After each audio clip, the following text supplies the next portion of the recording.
Olá, estamos juntos para mais um Conexão AciUB, um espaço para falarmos sobre empreendedorismo, sobre gestão, mas no final das contas a gente acaba falando de história de vida mesmo, é gente que se interessa por gente, e hoje nós temos como o nosso convidado especial, para a gente chamar assim, o Dr. Roberto Botelho. Dr. Roberto Botelho é cardiologista e um dos precursores da telemedicina no Brasil.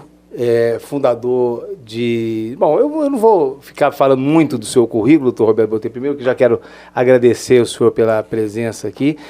O senhor atualmente é presidente também da Fundação Adib Jatene, né? Fundador do Instituto do Coração do Triângulo Mineiro. Então, é uma referência na área de cardiologia. Nós não vamos dar aula de medicina aqui. E também participa desta conversa, desse bate-papo aqui do Conexão AciUB, a Ana Paula Graboski. Tive que fazer quase que um curso de dicção, viu, Ana, para falar seu nome direito. Que é CEO da Landix e é também diretora da AciUB, que vai ajudar a gente no bate-papo. E o presidente da AciUB, CEO da Junco, Paulo Gomes Junqueira. Primeiro, então, mais uma vez, obrigado por aceitar o nosso convite, né, o convite da AciUB, doutor Roberto. Eu já vou começar a conversa aqui com o senhor no seguinte sentido. Hoje, o senhor tem falado mais de inovação, de tecnologia ou de medicina? César, é um prazer muito grande estar aqui com vocês, né? O Paulo, um amigo, que há algum tempo o Paulo me ligou, me convidando para compor a diretoria dele da CIUB. Você lembra disso? Perfeitamente. E quando ele trouxe os argumentos todos, né? Nós também temos amigos. E a Ana Paula é uma amiga que nós nos conhecemos na inovação, né? No Singularity. E eu fiquei surpreso de saber que uma brasileira, uma uberlandense tão nova, tinha trazido a primeira sala. Eu fico muito chique quando eu saio por aí e falo que ela trouxe a primeira sala Singularity para o Brasil. Só para contextualizar, que a gente fica muito feliz de estar aqui com vocês, nós estamos em casa mesmo. E, de fato, eu não vejo uma dicotomia entre a medicina e a tecnologia, porque como você começou, a gente conversava há pouco, que empreendedorismo no fim do dia, nós estamos falando de pessoas. Quando o foco são as pessoas, e o foco é a felicidade, o que vem aí, se é a medicina, se é a tecnologia, a sobreposição, o que acontece, e a Ana Paula trouxe isso com Singularity, a gente tem uma previsão que o biológico vai ser digital e o digital vai ser biológico. O ideal é que não tenha essa dissociação do que é uma coisa e o que é outra. Mas o que a gente fala para as pessoas que estão nos ouvindo é absolutamente impossível falar em oferecer o melhor para as pessoas, em qualquer área do conhecimento, sem a tecnologia. Na medicina, isso é mais sentido. Porque na medicina, uma tecnologia extremamente simples pode te dar acesso a milhões de pessoas que não têm acesso e você modificar a vida delas. Então, é uma sobreposição e no fim do dia, o que é mais importante? E o Jung fala isso. Você pode dominar todas as tecnologias, conhecer toda a ciência, mas quando você tocar uma alma humana, seja apenas outra alma humana. Se a gente vê esse foco, não precisa diferenciar o que é uma ou o que é outra. Já começando, você viu, né, Paulo? Profundo, hein? Profundo. Mas tem uma questão assim que no mundo dos negócios fala-se demais e que talvez fosse, não vou dizer tabu não, mas certamente uma dificuldade para o segmento médico, que é a escalabilidade. Porque a relação de médico e cliente, né, médico e paciente, sempre foi uma relação ali única, né, pessoa com pessoa. Os médicos mais antigos, o diagnóstico não tinha os recursos, então o diagnóstico era, às vezes, a conversa mesmo para saber o que ela estava sentindo e tal. Esse poder da escalabilidade, o senhor diria que foi assim, o que mais agregou para pensando no segmento médico? Você tocou num ponto que é o que mais me encanta, porque sem nenhum medo de errar, a variável mais importante para o adoecimento das pessoas e para a recuperação das pessoas é a mente.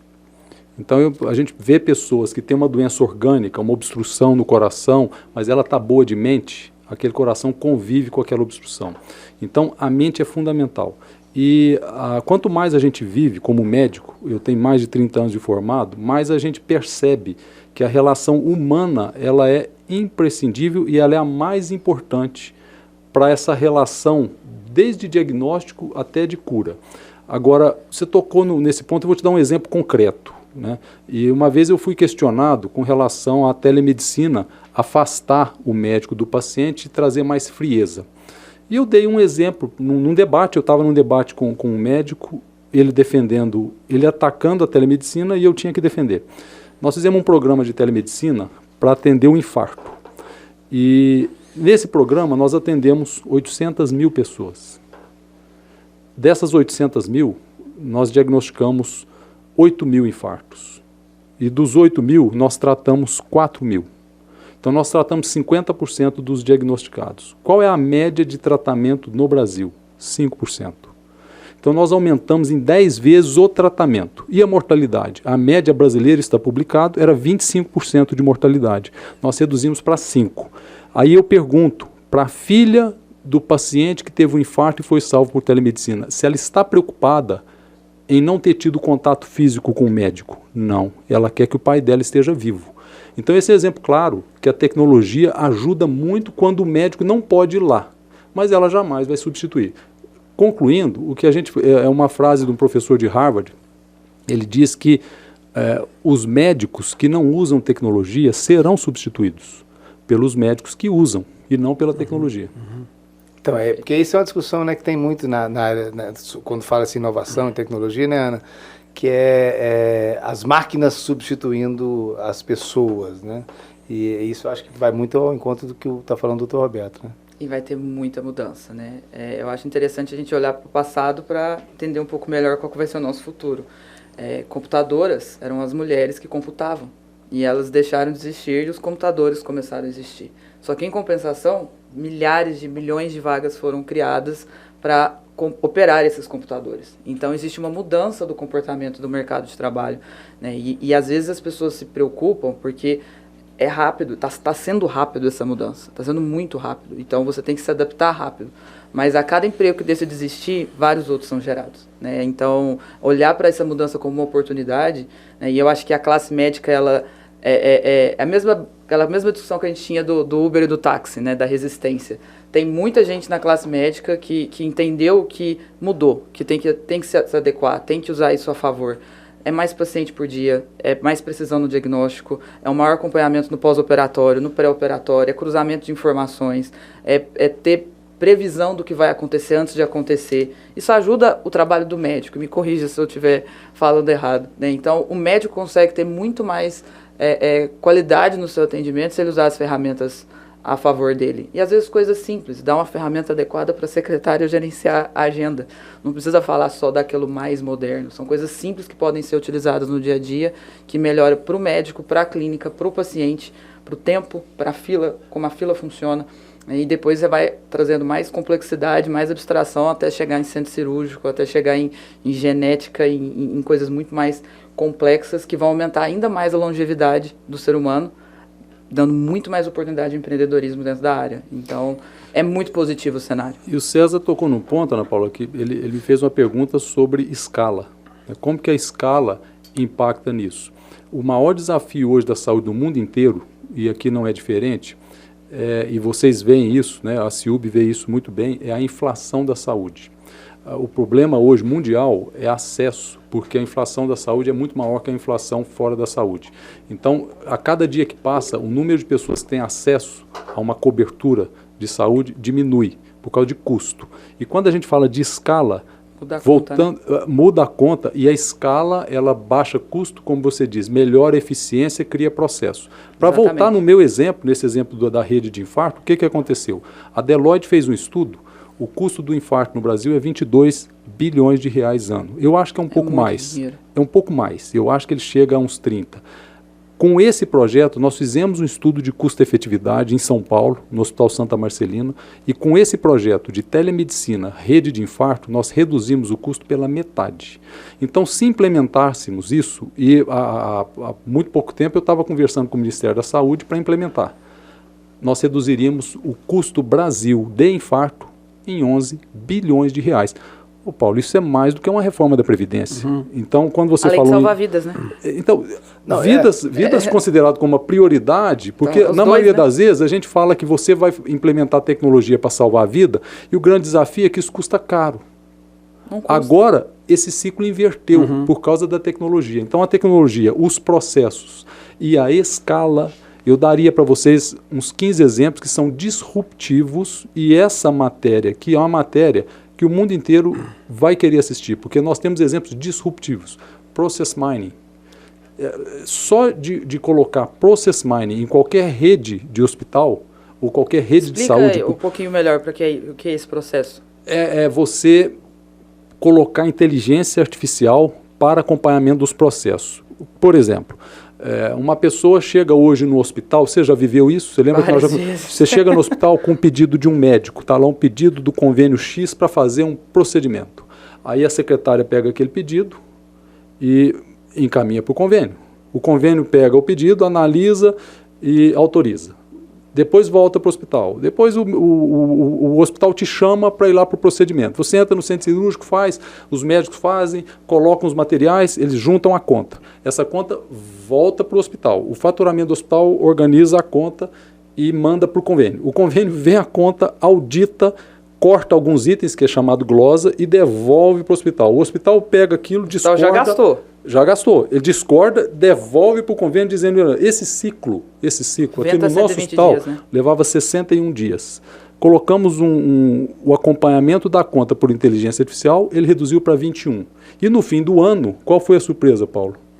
Entregou 2% do faturamento bruto. Caraca, é muita coisa. Só com essa mudança. Ciclo da conta. Agora, se eu te falar de inteligência artificial paciente cirúrgico, nós temos uma operação de inteligência artificial paciente cirúrgico.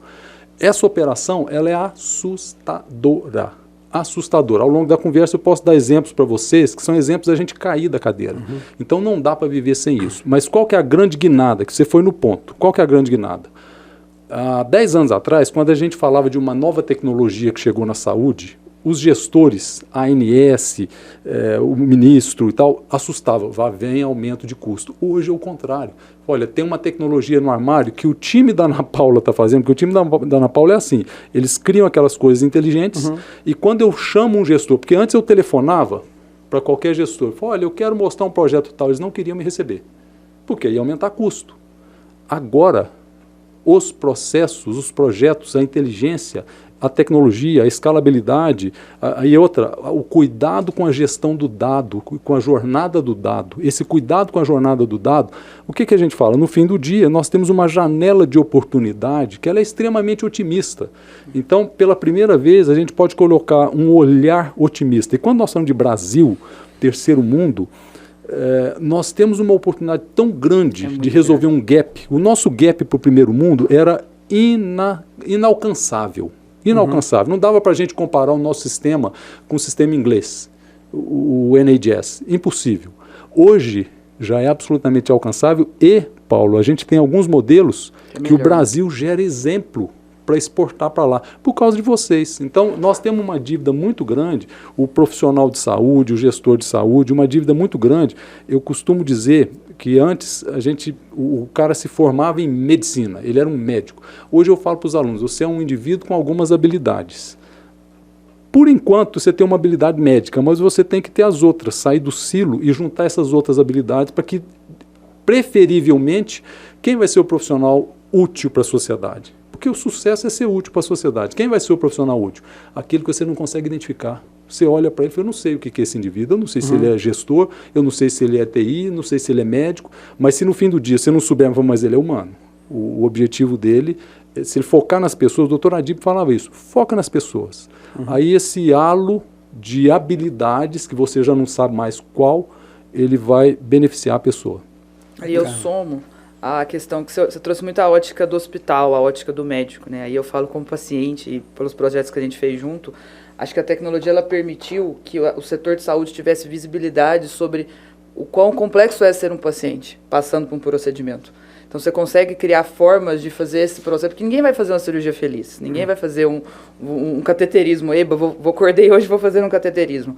O paciente está com medo, o paciente está inseguro, é uma dinâmica que ele não conhece. Se ainda tiver que lidar com burocracia. Aí lida com burocracia, lida com a fila de espera, lida com o médico que está fazendo um monte de outras coisas, tem outros pacientes, e essa dinâmica é complicada. Às vezes, se ele não tem um plano, ele está tendo que gastar, juntar dinheiro e etc. Ou o plano não está atendendo, glosa do lado de lá também. Então, tem toda uma dinâmica que, quando você estuda por marketing, não é uma jornada agradável de consumo. E a tecnologia ela veio para facilitar isso, né? Você fazer um agendamento de uma consulta por WhatsApp, você conseguir ter visibilidade da agenda do médico, você conseguir organizar melhor e ter informações da sua cirurgia sem ser no papelzinho anotado do que vai fazer, você poder consultar, ter informação, estudar antes de se submeter a um procedimento. A tecnologia ajuda a vida do paciente, e o paciente informado ajuda a vida do médico. É uma relação de ganha-ganha, entendeu? E você está usando a ciência para isso. Então, eu acho que esse avanço é muito bom para todo mundo. E a gente vê, né, Paulo, que o segmento médico passa pelos mesmos desafios, né? Vive os mesmos desafios da indústria, do comércio.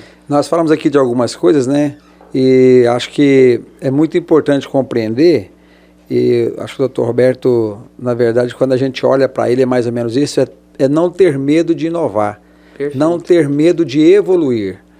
Todas as vezes que se apresenta uma evolução, principalmente quando é uma grande evolução, dá um medo, ou de perder o emprego, sair do status quo, te dá esse medo, né? De perder o emprego, de sair da zona de conforto, enfim. Mas acho que a humanidade, nós precisamos entender que a inovação, a tecnologia, ela vem somente para facilitar. Eu fico imaginando quando criaram o guindaste para movimentar uma pedra e alguém falou, mas vai perder muito emprego. Porque para fazer a pirâmide do Egito, acho que cada pedra daquela ali devia gastar 50, 100 homens e alguns dias para movimentar. Se nós fôssemos fazer as pirâmides do Egito hoje, essa tarefa seria muito mais fácil usando equipamento. Lá atrás eles tiveram medo de substituir 100 homens por um guindaste. Eu acho que uma burrice, me perdoa a forte expressão, mas nós continuamos com esse medo do ponto de vista de humanidade. Então a gente tem que perder o medo de inovar, perder o medo de investir em tecnologia para facilitar a nossa vida. E aí, a oportunidade, né, de empreender. E aí o que acontece? O que acontece? Nós vamos começar a usar o nosso tempo, essa mão de obra, para outras coisas. Exatamente. O nosso tempo, em vez de nós gastarmos um tempo, eu gastava um tempo enorme para fazer uma tarefa, se ela vai ser substituída por uma inteligência artificial ou por uma lógica qualquer, matemática, eu vou usar esse tempo agora para ir para o clube, brincar com meus netos, com meus filhos, enfim. Acho que essa lógica que nós vamos compreender e perder o medo de evoluir, o medo de investir nisso. Só mais eu queria só dizer da honra enorme, viu, doutor Roberto, tá recebendo vocês aqui, porque é importante entender isso para Uberlândia, né? Esse bate-papo aqui foi criado, Ana Paula, para isso, trazer proximidade. O doutor Roberto Botelho, de quem eu tenho a honra de ser amigo, nós estamos em mais de um momento, de um local juntos, né? E sempre uma sumidade de Uberlândia para o mundo. Para o mundo mesmo. Ao ponto de tomar café de manhã em Uberlândia e jantar ou dormir à noite em Washington, até sem a esposa dele saber. Depois ele conta essa história que é até interessante. A esposa dele ligou e perguntou, você vai vir jantar, meu bem? Ele falou assim, meu bem, eu tô em Washington. Depois ele tem... Mas foi isso mesmo que aconteceu, eles contaram a história. Foi, não, pode contar que essa história é essa. Mas só para completar, então, estamos falando, viu, Ana Paula, da oportunidade, que é isso aqui que a gente quer, de levar isso para o mundo, né? E para as pessoas que estão nos assistindo, levar isso aqui, histórias de investimento, juntamente com tecnologia, juntamente com saúde, levar a favor do nosso associado. Eu gosto muito de mostrar que o Uberlândia tem muita coisa bacana. É verdade. Em todas as áreas. Aqui é um exemplo claro da medicina, sabe? É muito bom exportar isso para o mundo. Isso é um dos propósitos também do Conexão ACIUB, além de contar essas histórias e mostrar realmente, prioritariamente, não exclusivamente, mas empreendedores de Uberlândia. Você quer contar essa história aí? Eu vou até sem graça. Ele ficou bem vermelho. É só contextualizar, viu, César? Como que é a vida de um profissional, a vida de um médico, enfim, a vida de uma pessoa que está produzindo. Não, é verdade. O Paulo é um amigo. Nós depois vamos contar de projetos que nós três aqui participamos juntos. Foi uma ideia que nasceu na CIUB e nós queríamos... A ideia queríamos vender Uberlândia, né?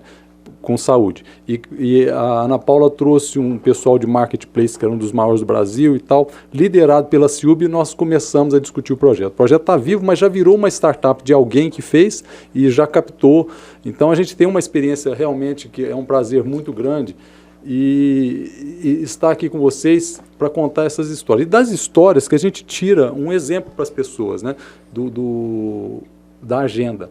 Isso aconteceu de fato que a minha família, a vida que eu levo com a família, não é nem um pouco diferente, que o Jung fala disso, da persona, né? Porque às vezes você tem uma persona e você absorve aquela persona que ela é diferente do que você tem em casa. Então, se você for conversar com meu filho, é exatamente o que um colega de hospital, a impressão que ele tem de mim. Então, não tem duas personas.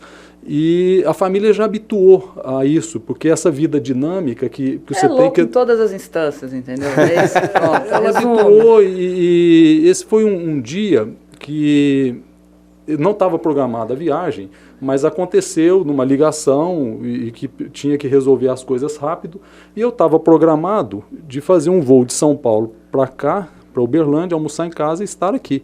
Mas eu tive que voar. E para Washington. E eu tentei... Esqueceu só de avisar a mulher. Até foi mais interessante. Meu voo, só um minutinho. Foi interessante, porque essas coisas muito rápidas, você tem que pegar avião, correr para o aeroporto, você sabe como que é, passagem e tal, não dá tempo, você tem que correr para organizar os horários. E o pior, eu consegui falar com a minha mãe, e não falei com eu falei para minha mãe. Aí, esse é o problema. Entendi, tá explicando, não é a viagem, né? E a minha esposa... Ficou sabendo pela sogra. Ela não conseguia falar comigo e ligou para minha mãe, e a minha mãe, muito discreta, falou, não vou falar para ela que ele está fora, deve estar tendo algum problema, né? E aí, quando ela me chamou para almoçar, falou, mas eu não estou no Brasil. Eu falei, mas como que você não está no Brasil? Mas eu tentei falar com você, eu avisei minha mãe. Você fugiu?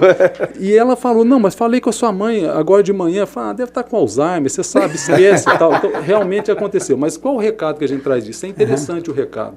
Que quando você está movido por um propósito e com pessoas boas nesse ciclo, eu não tenho, porque você fala, eu vou sair da família, não vou almoçar em casa, eu vou para outro lugar, é ruim. Mas eu estou indo para outro lugar, encontrar pessoas que eu gosto para discutir coisas boas, e no fim do dia eu vou trazer essa bagagem para a família. Se você ligar para o meu filho agora de 12 anos e pergunta para ele, pode perguntar, qual que é a variável mais importante do empreendedorismo? E ele vai te falar, networking, relacionamento. Então, esse negócio de não ter uma persona, eu tenho uma persona aqui, outra persona ali, não, é a mesma coisa, mas quando você faz isso com prazer e você está envolvido com pessoas, né, as nossas rodas, né, quantos projetos nós já fizemos com amigos, eu acho que isso é fundamental. Esse é um recado muito bom para passar para as pessoas, o recado de que a gente faz as coisas com as pessoas. E a percepção de quem são as pessoas, a gente fala isso em muita reunião, ela é subconsciente. Então você sente as pessoas pelo subconsciente e aí o subconsciente te guia, você não consegue falar não. E você vai tocar o projeto. E é tão verdade que por isso que a gente fala no dia a dia, não, mas dei certo com uma pessoa, não dei certo com uma pessoa, né? Eu gostei da energia daquela pessoa. E eu quero só enfatizar, isso o senhor falou, foi muito importante, a questão do network, porque quando a gente fala em network, muita gente pensa em eventos sociais, né, em coquetéis e tal. O network é o tempo todo, né? Às vezes você faz network na fila do pão, no estacionamento do supermercado, e aí eu acho que a grande mensagem é prestar atenção no outro. Exatamente. Você foi num ponto, e que se a gente puder trazer aqui a memória do Dr. Adib Jatene, ele falava isso com uma tranquilidade, e a base desse elemento é a chamada humildade e a honestidade. Ele falava da honestidade científica e da humildade, que é você ouvir as pessoas. Todo mundo tem alguma informação para te passar. E cada um está dentro daquele contexto de fusão de horizonte. Então você tem que fundir com os horizontes daquelas pessoas para buscar essa informação. Então o que é o networking? Relações sociais também, festa também, mas o networking é você estar aberto, e a gente costuma dizer, e até os estudos da mente falam isso, você é a média das 5 pessoas que você convive. E elas vão te moldar para aquela média. Então, se você estiver convivendo com uma média de pessoas, com um tom, que eu não vou dizer que é positivo ou negativo, você vai absorver aquela média. E você está aberto na sua networking de pessoas que tragam informação, uma diversidade de ações, isso é networking. E o que eu falo para o meu filho, quando ele vai para a escola, ele tem que todo o caminho, o primeiro ponto é a humildade. Porque na humildade você vai escutar. Você vai escutar, você vai respeitar, você não, por estar numa casta, você fez curso superior, você fez medicina, você fez pós-graduação. Mora em tal bairro, né? Na maioria das vezes as pessoas tendem a funilar, e esse afunilamento leva a uma perda dessa humildade, e a pessoa se afunila, ela perde oportunidades. E oportunidades, quantas inovações nós tivemos, quantas? Hoje eu convivo com um fundo de investimento em startups. E quantas inovações chegam para a gente do inesperado, do inesperado. Eu tenho uma startup que já foi patenteado nos Estados Unidos, aprovado na Europa, e nasceu de uma provocação de um engenheiro de 22 anos, o Carlos Villagrán, do Chile. Ele veio e fez uma provocação, eu como cardiologista, eu falei para ele, isso é um absurdo, você quer fazer um eletrocardiograma que a gente precisa de 10 cabos, 12 derivações, você quer fazer com relógio, com Apple Watch? Cara, o eletro tem 100 anos. Doutor, mas é possível. Então, naquele momento eu já tinha vivido o suficiente para ter a humildade de pelo menos deixar ele provar, o moleque fez. Ele fez e me mostrou, com o Apple Watch a gente faz uma detecção de infarto. E nasceu de quê? Eu fui autor daquilo? Nada. A única autoria que eu tive foi escutar. Escutei, ele fez aquilo em 3 meses. Então, dentro dessa networking, antes de chegar nesse grau de maturidade, porque eu tive etapas que eu não ouviria, eu chegaria numa reunião, eu sou médico... Quem que é esse menino de 22 anos, né? Então, quem que é esse menino de 22 anos para vir aqui falar para mim? Eu sou um cardiologista, eu fiz pós-graduação, eu passei 5 anos estudando um eletrocardiograma e de repente ele quer me falar que todo o meu conhecimento de... Tem gente que era especializado em eletrocardiograma. O que esse moleque fez? Ele derrubou tudo isso. Ele pegou anos de estudo de um profissional que estuda o eletrocardiograma e falou, eu coloco no algoritmo. Se você não tiver humildade para ouvir aquilo e ver que ele tem um espectro de conhecimento que não passava pela minha imaginação. Através dele eu fui entender o que o Eric Topol, no livro Deep Medicine, ele escreveu sobre inteligência artificial, ele fala do pensamento antropomórfico reverso. O que é isso? O homem... O computador não processa como o homem. E nós temos o hábito de pensar que o computador tem que pensar como nós. Nesse exemplo, eu faço o diagnóstico do infarto vendo alguns traçadinhos do eletrocardiograma. O computador não. Ele não precisa nem do traçadinho. Ele vê o que é o padrão repetitivo e ele te fala sem aquele traçadinho. Então, esse tipo de informação que estava na cabeça dele, eu não tinha a menor condição de chegar na fusão de horizonte dele. Talvez nenhum médico tivesse essa capacidade, vamos dizer assim. Precisa de um engenheiro que com um outro olhar, né? Mas nem engenheiro, é um reconhecimento de padrão, né? A máquina, ela parte de uma premissa diferente. E eu acho que é isso que é legal, que é a questão do enhancement humano, né? De aumento da capacidade humana. Quando o médico entende que ele consegue ver muito mais coisas se ele usar a tecnologia, ele amplia os sentidos dele e vai facilitar muito o processo diagnóstico. É uma outra forma de fazer. Eu queria ainda reforçar também aquilo que o senhor falou, né? Que a média, tem livros escritos sobre isso, a média das 5 pessoas com quem a gente mais convive. E como na vida tudo é escolha, né? Então, se a gente escolhe conviver com gente com determinadas características, né? Por exemplo, se a gente escolhe conviver dos 5 que eu mais convivo, 3 ou 2 que são pessoas assim pessimistas, é muito provável que eu vá me tornando cada vez mais pessimista. Então, acho que vale essa reflexão.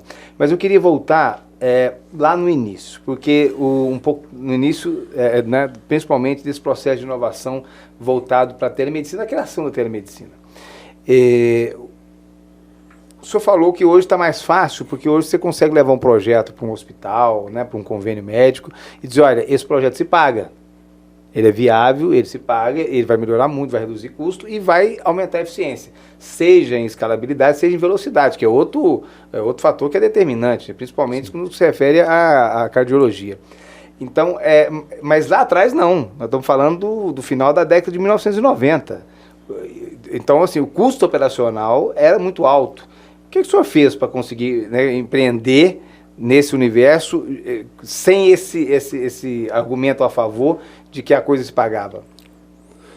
Desde aquela época eu tive a sorte de sair do silo e conviver fora do silo. Então, naquela época, mais especificamente, nós começamos um projeto de telemedicina, foi em 1998, nós começamos um projeto aqui em Uberlândia. E havia facilidades em Uberlândia que não havia no Brasil. O sistema Telebrás era público, para você ter um telefone você pagava em dólar, declarava no imposto de renda, a internet mal e mal era discada, né? Em 98 já tinha internet. Mas você não tinha acesso. Você não tinha acesso à banda larga. Você não tinha acesso à banda larga e tal. Não existia ainda. E o que acontecia? Naquela época, nós hospedamos o projeto num data center aqui. Então eu tinha um link simétrico. E falar em link simétrico, né, que o download era igual ao upload, isso não existia. E era caríssimo. Caríssimo.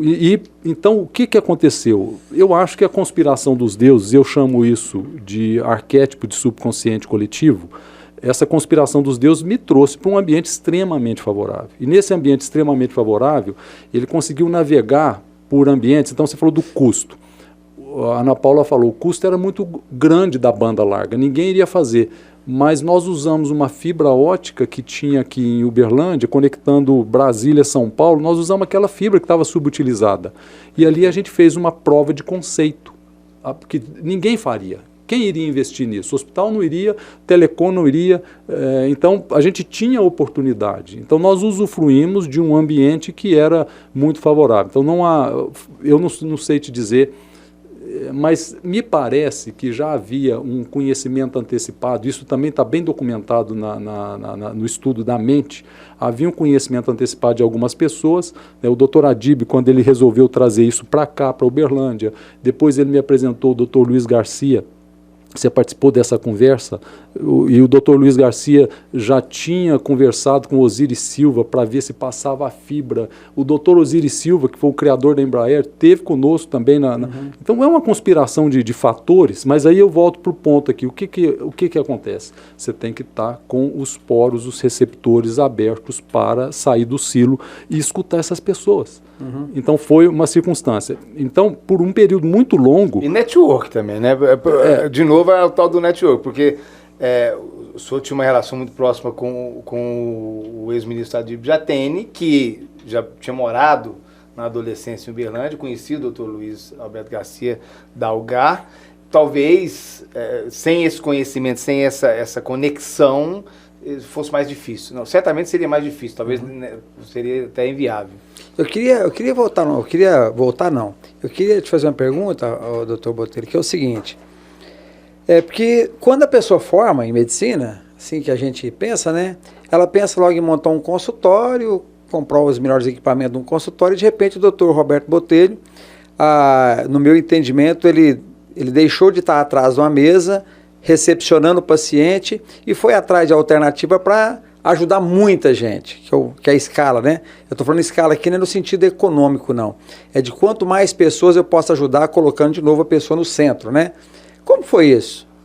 Como que foi essa decisão, que jornada que foi essa, que o Dr. Roberto Botelho é um médico, mas de repente hoje você, talvez, é interessante, talvez a gente não tenha ideia, viu César e Ana? A gente não tem ideia do impacto que o Dr. Roberto Botelho fez no mundo. De verdade. Então a gente, por estar próximo, por sermos amigos, a gente pode perder essa dimensão. Acho que a palavra certa é essa mesmo. Então assim, talvez nem você tenha essa dimensão. Então eu estou te perguntando em que momento que foi, de que forma que foi essa decisão, esse processo exormental seu, para deixar, ou na verdade é deixar, né? É estender do médico para uma pessoa que consegue mudar a forma de atender, a forma de levar saúde para as pessoas. Do médico para o empreendedor, né? Porque isso é empreender. Eu acho que tem um filósofo francês, que é o Guy de la Bruyère, ele dizia que ele não fazia o que ele gostava, ele fazia o que ele não suportava deixar de fazer. Então, só mais um detalhe, eu preciso pegar um papel e uma caneta, anotar, né? Que eu vou te falar, eu tá com o Roberto Botelho, tá com o Humberto Carneiro, ele só hoje aqui já foi umas pérolas, né? As 5 pessoas que você convive, média, te diz a média de quem você é. Agora é o tempo todo pérolas. Ainda bem que tá gravado, viu, Paulo? Vamos lá, doutor. Aí, nesse ponto, eu acho que isso é uma coisa que move o empreendedor. E o empreendedor, ele é fascinado, ele não consegue deixar de fazer aquilo. E você fazer o que você não consegue deixar de fazer é uma boa filosofia. Então, quando você se expõe, eu me expunha a uma oportunidade. Para fazer essa oportunidade, eu tinha que abrir mão do plano cartesiano, que é ficar sentado no consultório atendendo uma pessoa, talvez tendo um ganho ali por aquilo que sustentaria o meu projeto de financeiro. Mas o fascínio por não suportar, deixar de fazer aquilo com aquelas pessoas, eu não suportava deixar de atender uma sugestão do Dr. Adib, por exemplo. E esse é um recado que a gente passa para os empreendedores. Você não suportar deixar de fazer. Eu não conseguia deixar de fazer. Vamos dar um exemplo aqui concreto. E isso foi também muito interessante. Eu tenho os testemunhas disso. Eu estava em Atlanta e eu ia fazer um fellow na Emory University e marquei uma reunião com um engenheiro aposentado da NASA. Ele foi visitar o hospital e depois ele queria conversar comigo. Eu marquei a reunião no hotel que eu estava. E tinha 2 colegas brasileiros comigo. Um deles é o diretor do Dante hoje, ele estava lá. Aí eu sentei com esse cara da NASA, ele chegou e me disse, olha, eu quero trazer para a prática clínica o que eu já fazia na NASA. Eu monitorava astronauta na década de 60. Então a gente fazia um hemograma do astronauta, eu fazia um eletro do astronauta, eu quero trazer para a prática clínica. Então eu estou com uma empresa e eu preciso de alguém para me ajudar nessa, a gente chama de pesquisa translacional. E eu preciso de alguém para me ajudar nisso. Você topa? Eu fiquei encantado com aquilo, terminei a reunião, ele saiu e me entregou o aparelhinho que fazia o eletrocardiograma do astronauta. Eu voltei, encontrei meus 2 amigos que estavam no café, um é o Fausto Fez, diretor do Dante, contei para eles a conversa. O Fausto vira para mim, Paulo, e fala, escuta, você acredita em história de vendedor de enciclopédia? Esse cara está vendendo enciclopédia, Roberto, você está louco que você vai fazer um eletrocardiograma aqui, vai transmitir para outro lugar? Eu falei, Fausto, mas ele fazia. Eu falei, Roberto, vendedor de enciclopédia, fala que faz. Então, foi isso que aconteceu. Então, você está diante de um fato desse, o habitual o que era? Não vou fazer, vou voltar para a minha vida. Eu falei, não tem como. Aí você começa a conversar com esses caras e eles vão, especialmente, eu queria ver uma homenagem, um agradecimento a Israel. Impressionante quando você conversa com as pessoas, a maioria, o número de Nobel per capita de Israel é um negócio assustador. Então, toda vez que alguém me fala, tem uma reunião com israelense, eu vou, pode estar chovendo, pode estar... E aí vem... Vai sair coisa boa. Te respondendo por quê? Não suportar, deixar de fazer. E uma coisa vem atrás da outra. Foi assim que eu conheci a Ana Paula. E eu quero dar um contraponto a essa resposta dele. Eu acho que essa frase eu até anotei, né, de não suportar a oportunidade e colocar, só que sem nunca deixar de ser médico e sem nunca cuidar das relações dos humanos, né? Um fato pessoal, meu pai faleceu ano passado de infarto e ele prontamente, quando eu precisei dele, ele se dispôs, parou o que estava fazendo e ajudou no que podia ser feito para tentar salvar meu pai. Então, tá lá falando com o astronauta da NASA e ao mesmo tempo tá sendo médico, sabe? Então esse é um equilíbrio humano que faz esse ser humano aí ser um cara único e eu tenho muita gratidão. Isso é uma coisa que realmente vale a citação, porque você continua atuando como médico, né? Num evento que ele participou, você tinha feito um cateterismo antes de ir para o evento, ou foi para uma reunião antes que a gente fez. Então, isso realmente faz toda a diferença, né? Porque até para você continuar conversando com os seus iguais, até para convencê-los. Mas agora falando um pouquinho ainda sobre inovação, mas o Brasil já vai começar a implementar, já está funcionando o 5G já, e que deve trazer uma série de mudanças, eu acho que em todas as indústrias, né, em todos os segmentos. No caso do segmento médico, isso vai ser significativo assim, muito rápido, na sua opinião? E a gente volta aqui para Uberlândia. Eu fui alfabetizado com 5G aqui em Uberlândia. O professor Flávio, da computação da UFO, foi quem me introduziu a esse fascínio do 5G. E através dele, nós participamos de um consórcio multicêntrico internacional para discutir 5G, e eu participava do capítulo de saúde. Sem dúvida nenhuma, o 5G é uma revolução. Vou explicar por quê. Existe uma evolução muito grande de dispositivos, de sensores, que geram sinais. Com a capacidade computacional, a gente chama de computação de borda, edge, eu coloco um computador no anel. E esse computador no anel consegue fazer um eletrocardiograma no anel, ver a saturação de oxigênio e ver a velocidade que você está caminhando. Então, eu crio inúmeros sensores, há mais de 1 milhão, há hoje, 1 bilhão de sensores em desenvolvimento. Esses sensores captam informações do clima, da temperatura e das pessoas. Eu consigo saber qual é a concentração de sódio ou de glicose do seu sangue através de um sensor no subcutâneo, e eu conheço essa tecnologia. Então, se você pega 1 bilhão de sensores e eles vêm para o seu colar, para o seu brinco, para o seu óculos, para o seu relógio, esses sensores podem mandar informações para ser analisadas numa nuvem por inteligência artificial. Essa comunicação de sensores, o 5G, ele é 10 vezes mais eficiente em conectar essas máquinas. Nós chamamos isso de maciça comunicação de máquinas. Então, nós já temos vários projetos, já temos teses de mestrado e doutorado desenvolvidas aqui, de aplicação de 5G. E um outro ponto é o que eu chamo de realidade aumentada. Tem um aluno aqui da Universidade de Uberlândia, da Federal de Uberlândia, da computação, e ele fez a tese dele de mestrado, e a tese foi realidade aumentada para o implante de prótese cardíaca.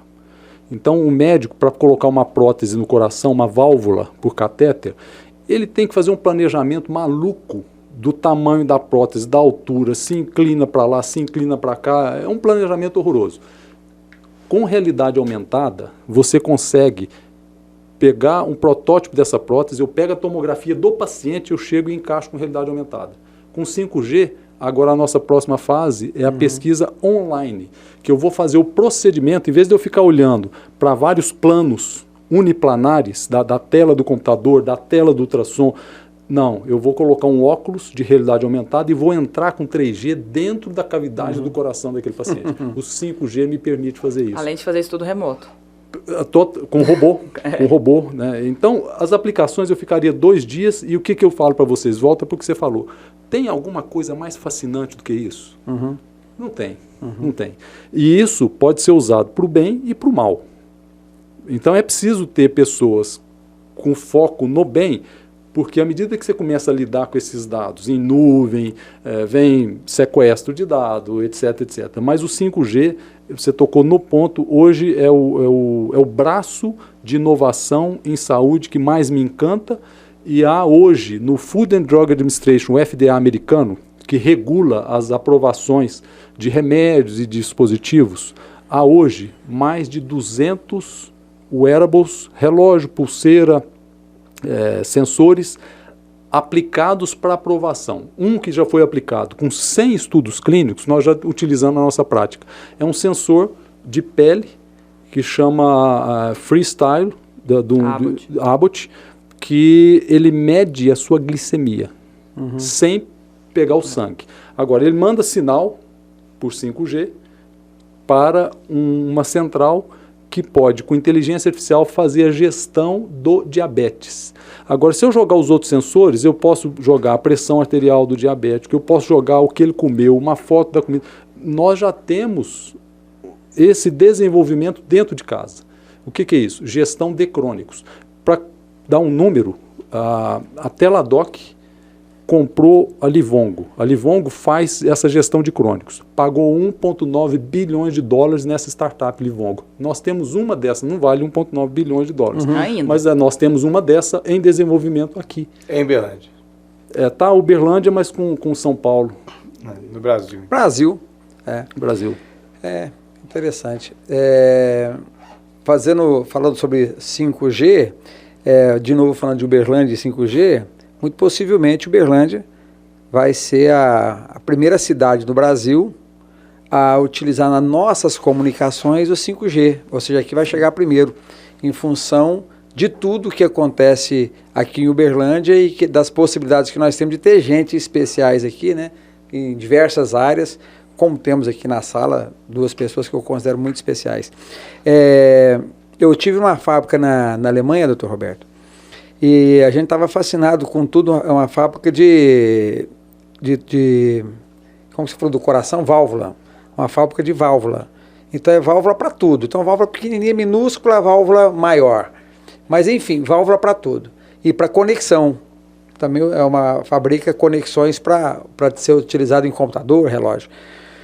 E o tempo todo eles falaram de que a gente no final ia ver uma fábrica 4.0, no nosso caso, que máquina conversa com máquina, não tem necessidade do ser humano. Por muito tempo eles mantiveram uma pessoa durante o dia e outra noite para ficar olhando uma tela para ver se dava algum problema.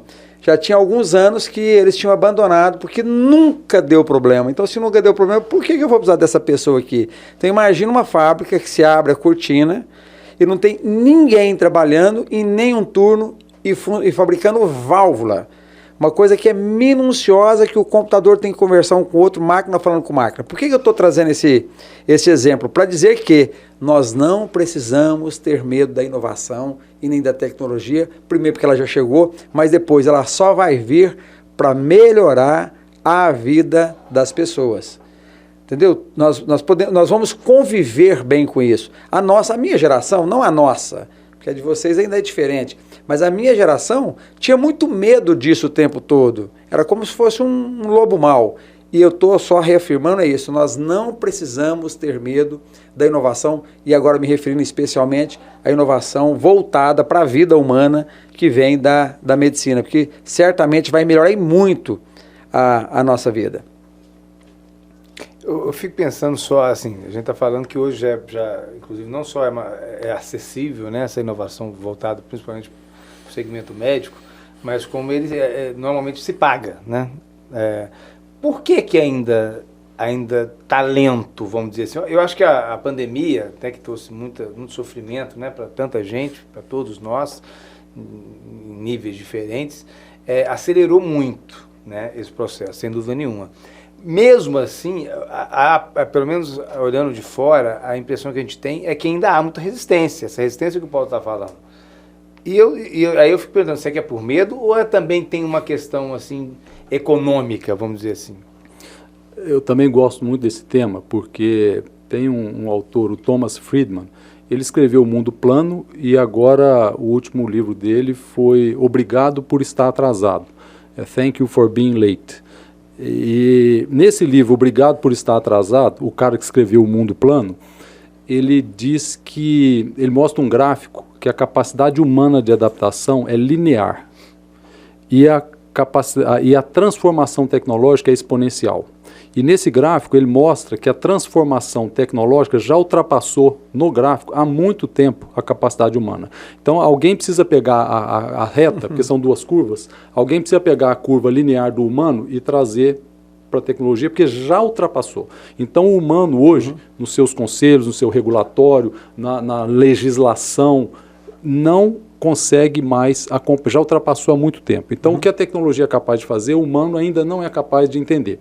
E esse não entender, ele vai nesses pontos que você falou. Um ponto é não entender mesmo, outro ponto é medo, o outro ponto é corporativismo. E um corporativismo porque a tecnologia, o Yuval Harari, no 21 lições para o século XXI, ele mostrou claramente, e eu tive a oportunidade de tomar café com ele. E ele mostra claramente... De novo, se for israelense, você já dá prioridade na gente. Então, impressionante isso, é fantástico. E ele mostra ali claramente que haverá um gap e uma criação de população de inúteis. Então, nós temos... espécie, inclusive. O mundo, como sociedade, vai ter que tomar conta desses inúteis. Então, esse medo, em qualquer área do conhecimento, aí vindo aqui para o meu lado, médico, no livro do Friedman, ele mostra que a Covid pegou a curva na telemedicina e trouxe ela para cá. Então, o que aconteceu? Os reguladores não tiveram outra opção. Tiveram que abrir e permitir a teleconsulta. Agora, tá muito apropriado, porque agora está sendo discutido o que os reguladores do Conselho Federal de Medicina vão fazer. E há um medo muito grande de querer retroagir. But there is no turning back. Isso é bem discutível, mas aí eu te respondo, é um misto muito grande. Nesse misto muito grande, nós temos que, os líderes da história, os stakeholders, eles têm que estar presentes e atuando fortemente para diminuir o retrocesso. Os retrocessos vão acontecer, mas há esse misto que é um misto econômico, etc, etc. E no fim do dia, vai ser muito habitual nós vermos corporações inteiras discutindo o seu interesse e que prejudica as pessoas, né? Nós sabemos de indústrias enormes que geram muito recurso, muito dinheiro e produzem um negócio que é nocivo para a saúde. Eu não preciso falar aqui da indústria do tabaco, eu não preciso falar aqui de uma indústria de uma série de produtos alimentícios que você coloca na prateleira e aquilo ali faz mal para as pessoas com evidência científica. Vamos falar aqui de carboidrato, de alto índice glicêmico processado. Isso tinha que ser proibido. Tinha que ser proibido. Agora, esse negócio de você lidar com a transformação tecnológica e com a informação, a capacidade humana é linear. E nós vamos passar por essas dores, elas vão acontecer. E outro recado muito importante, elas destroem uma área de atividade. Por isso que a gente tem que diversificar. Então, um especialista, eu fiz um treinamento em cardiologia para fazer cateterismo. O cateterismo diagnóstico, ele praticamente acabou. E se eu ficasse preso a isso, porque isso mantém a minha vida, etc, etc, você tem que se divertir. Então, áreas inteiras de conhecimento vão ser abolidas. Motorista de trator. Hoje você faz o agrobusiness mostra isso muito bem. Então, esse problema é um problema humano, e o problema humano que você tem que colocar na frente, o que você tem que colocar na frente? As pessoas. Se você puser na frente as pessoas, vai dar certo. Se não puser, vai dar errado. Não existe interesse corporativo que supera o interesse humano para as pessoas. E o mundo está andando assim. A gente passa uns gaps que algumas coisas que não sejam boas para as pessoas vão continuar existindo. Eu acho que cada vez mais esse gap vai diminuindo. E a vontade genuína do que é bom para as pessoas, ela tende a vir mais rapidamente. Eu acho que você falou assim, que essas mudanças, essas transformações não tem volta. A gente tem que tomar cuidado com isso, né? Porque tem um fator aí que é o fator político. E muitas vezes a decisão, são decisões normalmente, né, Paulo? Muito numa visão de curto prazo, né? E numa visão muitas vezes corporativista. Você vê que, por exemplo, se você for ver o Congresso Nacional, a bancada de médicos, se for ver quem é, né, oriundo da medicina, é enorme. Então, em tese, se a gente fosse olhar por essa perspectiva, né, fala assim, não, então essas mudanças não têm volta, porque nós temos, inclusive, gente que entende, que é da área, e que vai só proporcionar medidas, leis e normas para acelerar isso. Quando, na verdade, não é bem assim que acontece, né? Porque muitas vezes as próprias pessoas que ainda não absorveram que essa mudança isso não volta, podem resistir, tendem a resistir. É da natureza do ser humano resistir, né? Mas você também numa frase só, eu acho que não tem volta. Ponto. Agora tem atraso. Então os políticos têm a capacidade de atrasar, mas não de fazer voltar. Porque a força é muito grande, então, ou seja, você não vai conseguir voltar. Agora eles tem sim, não só político, mas políticas, né? De diversas formas, ela tem capacidade de atrasar um pouquinho, mas só atrasa um pouquinho, mas naquilo que algumas coisas não tem volta e pronto. O uso do celular, quando chegou, não tem volta. O uso de você colocar aplicativos no celular e nós temos dependência dele, não tem volta. E daí por diante, não tem volta.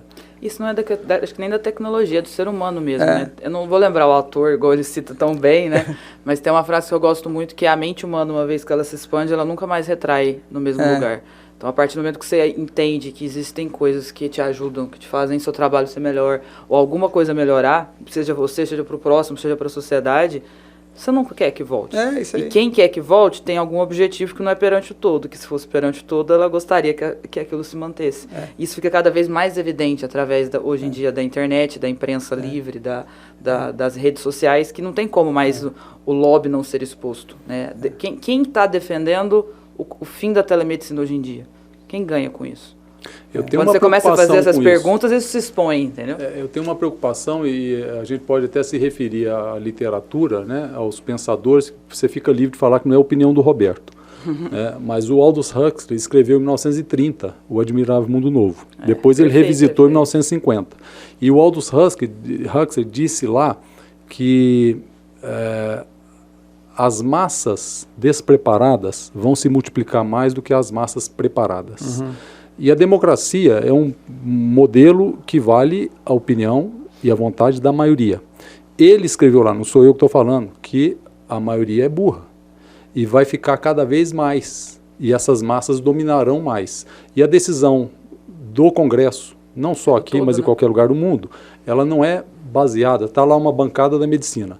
Depois que o cidadão se elegeu, ele virou outra entidade. Ele é uma entidade que é movida por voto. E aí ele vai olhar para o voto. E as massas, o Aldous Huxley que falou, é que vão definir. Há alguns elementos de manipulação dessas massas que são subliminares, e esses elementos, eles têm forças que são realmente corporativistas. Elas não se apresentam como corporativistas, mas elas estão lá no backstage como corporativistas. O sujeito não chega e fala, eu sou contra a telemedicina. Ele cria outros subterfúgios para e nesse caso, exato, e nesse caso, esse é, eu acho, o maior risco que nós corremos como país e que o mundo corre, né? Esse trabalho que o Aldous Huxley previu lá atrás, e o Admirável Mundo Novo nunca foi tão atual. Nunca foi tão atual. E lá no Admirável Mundo Novo, ele falava em planejamento genético. A minha preocupação é essa. Então eu acho que há sim, um mix de tudo isso, mas quem controla essas massas e a maneira como se controla, aí a gente entraria aqui para modelos educacionais, etc., mas eu me preocupo. Por isso que todo assunto que a gente vai discutir, né, a gente sempre volta para a questão da educação, né, da formação, que passa... E sempre numa visão de médio e longo prazo, porque isso não é uma transformação que você faz assim. Aí a gente sempre recorre a exemplos como o da Coreia do Sul, né, que se reinventou, e isso preocupa, porque às vezes a gente vê que realmente, eu pelo menos no meu otimismo, acho que o Brasil está caminhando para frente sempre, mas ainda numa velocidade muito aquém. Mas nós estamos caminhando para o nosso encerramento. Eu vou fazer uma outra pergunta, talvez a última pergunta, no sentido de perguntar no seguinte: quais são os principais desafios nessa linha que a gente está falando, né? Olhando aí, ainda não dá nem talvez para falar em pós-pandemia, né? Porque isso é tão volátil, mas pensando numa visão ainda mais de curto e médio prazo. Na sua visão, quais são os grandes desafios? Para onde que a gente deveria olhar, seja do ponto de vista do empreendedorismo, seja do ponto de vista político, não partidário, mas assim, de visão de política pública, de futuro? Você diz sensu lato ou nesse termo de telemedicina? Não, sensu lato. Eu acho que... O que é sensu lato? É brincadeira. Mas é importante colocar. Mas porque é uma visão ampla, né? Numa visão ampla. Eu tenho uma convicção que nós temos como sociedade que ser produtivos para as pessoas. E a gente vê uma dicotomia. Então o meu recado seria acabar com a dicotomia. Porque cria-se uma dicotomia que uma coisa é ser produtivo, outra coisa é ser social. Só que a melhor maneira de você ser social é você ser produtivo. E produzir coisas para as pessoas, para que as pessoas vivam bem. Eu quero que as pessoas morram saudáveis e morram bem. Essa dicotomia eu acho que é o nosso desafio. Porque nós vivemos um desafio de extrema direita, extrema esquerda, e você não sustenta uma ideia, você não sustenta um programa, você não sustenta acesso se você não for produtivo. Se percebe no mundo inteiro, a gente percebe essas dicotomias, só que as coisas têm que ter, eu acho que ela tem que ter um equilíbrio, e é possível ter esse equilíbrio. Por isso que a gente tem tanto foco no ESG, né? O Environmental, Social e Governmental. Nós temos que investir no ambiente, no social e na governabilidade, na gestão. Esse equilíbrio que eu acho que é o risco que a gente vive, tanto globalmente. Você pega globalmente, nós estamos vivendo um momento de vacinas, né? O que adianta eu, país rico, bilionário, vou concentrar a vacina para o meu povo? E aí o pessoal da África não vai ter acesso à vacina. Então, essa ideia de que nós temos que ser produtivos, sim, nós não podemos... O único local que o socialismo funciona é em tribo indígena. Fora disso ele não funciona, mas por outro lado você não pode ser de uma extrema-direita produtiva isento do ambiente social. Isso se aplica a toda a atividade. Então na medicina, que é a minha área, nós temos que ter a mesma visão. Eu não posso criar um império de saúde com tecnologia que não dá acesso para as pessoas. Porque se você não der acesso para as pessoas, você vai criar um nicho gerador de problema. Então eu vejo no global, o nosso grande desafio é buscar esse equilíbrio de focar nas pessoas e falar para as pessoas que a melhor maneira de você gerar emprego, gerar riqueza, gerar tranquilidade, gerar educação, gerar segurança, é ser produtivo. Mas você não pode ser produtivo e pegar esse recurso e colocar no seu bolso. Esse recurso tem que circular e ele tem que ser focado nas pessoas. Uhum. Muito bem. Que honra. Ótimo papo. Ana, Paulo, obrigado aí pela participação. Dr. Roberto Botelho, muito obrigado mesmo. Prazer estar aqui. Foi assim, uma aula do começo ao fim, né? E muitas provocações, eu diria, assim, provocações mesmo. É aquela coisa que você escuta e você leva um tempo para assimilar. Eu acho que esse é o propósito mesmo do Conexão ACIUB, que é falando, né, com esse pano de fundo de empreendedorismo, de gestão, de inovação, falar sobre pessoas, em última instância, e gerar mesmo reflexão, provocação e, de alguma forma, ajudar você que está nos acompanhando aí nos seus negócios, na sua vida como um todo. Ok? A gente se vê no próximo Conexão ACIUB. Até lá.